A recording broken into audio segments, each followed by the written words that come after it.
What's going on YouTube? Welcome back to another episode of Fine Wine to Win. First of all, actually, this hat is fire. And I'm not even from here.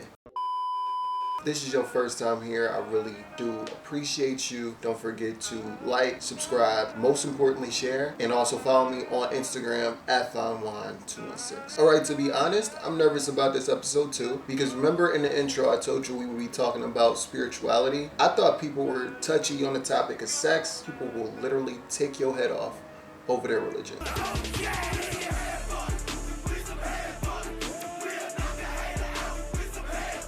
But I still thought it was important to break down my mentality on the overall topic. There are over 4,300 religions in the world today, 12 of those being major. Family Guy actually has a funny take where it talks about how it's basically a lottery on who gets into heaven on any particular day. So similarly, that's a hard word to say.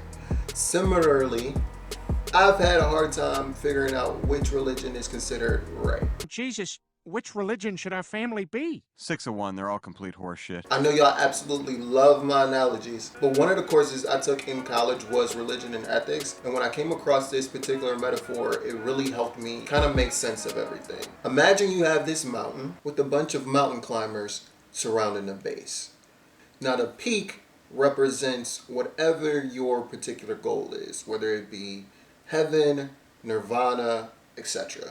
So whatever path you take up the mountain, that's your particular path, aka your particular religion. Now remember, we're all surrounding this mountain. Let's just call it the mountain of life. And someone who's at the front of the mountain is going to take a completely different path than somebody that's on the back of the mountain or the side of the mountain. Another concept I came across while I was studying this religion and ethics course is the fact that the religions have completely different rules but very similar ideals. What I mean by that is the same themes that are present in Christianity's 10 Commandments are almost synonymous to the 5 moral prohibitions in Buddhism, which is very similar to what you'll find in the Dharma in Hinduism. And I don't think that's by mistake. I mention this because if you think back to the mountain, we're all going up. The goal is still to get to the peak, no matter what you call the peak. Heaven, nirvana, enlightenment, etc. Unless you're on some satanic shit, that's going down the mountain. Even though this metaphor has really helped me make sense of the world and all the religions in it,